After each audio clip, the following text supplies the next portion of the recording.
Now, joining us is Mohamad Elmasry, who's chair of the journalism program at the Doha Graduate Institute. Thank you so much for being with us again today.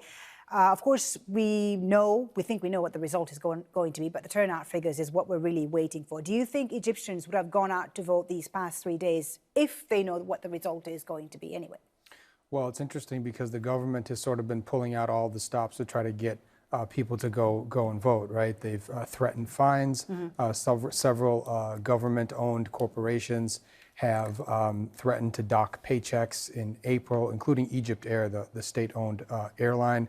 Police officers have been going door to door in some of the governorates and sort of encouraging people to go vote. They've been paying people between $3 and $9 to vote. They've been offering food rations to people who show proof that they voted. So clearly the government is obsessed with this final voter turnout They're figure. very nervous about the turnout. They If are. Sisi gets less than the 48% turnout that he got in the past election, how big of a blow would that be to him?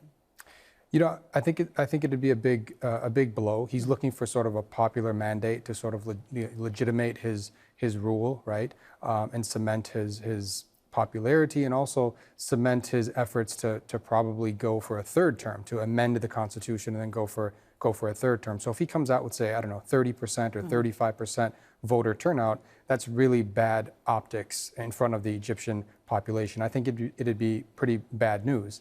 Now, having said that, what are people really going to do? I mean, it's not as though there's a democratic process in Egypt that people can participate in. It's not as though people can go into the streets and protest. People who have done that have been either killed en masse or arrested en masse. He has emphasized security and stability in his first term and has done so again throughout this campaign, saying that he's the man that will bring back stability and security to Egypt. Is that what matters to Egyptians today? What do you see his challenges ahead in the next 4 years? What is he going to have to deal with, and what do Egyptians want from the president? Right. Well, there's no question, first of all, that Egypt does face a problem with terrorism, right? We've seen hundreds of attacks carried out in the last few years. Right. So that is one of Sisi's primary challenges. The problem is that Sisi's counterterrorism strategies haven't seemed to work. In fact, Egypt is suffering from greater levels of instability now than it has at any point in its modern history.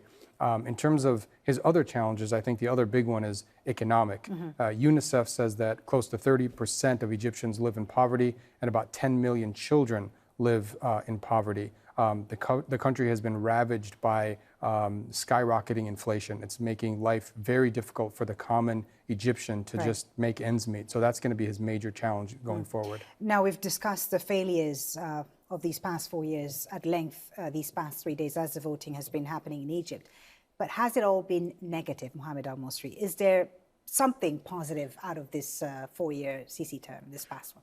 Well, look, Sisi has been able to improve some of the macroeconomic indicators on the national economy. So, for instance, GDP has gone up.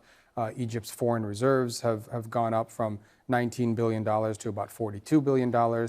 Now, there are some sort of structural explanations for that, and it goes back to the IMF loan, and it relates to the inflation problem. Right. So that's not necessarily all positive news.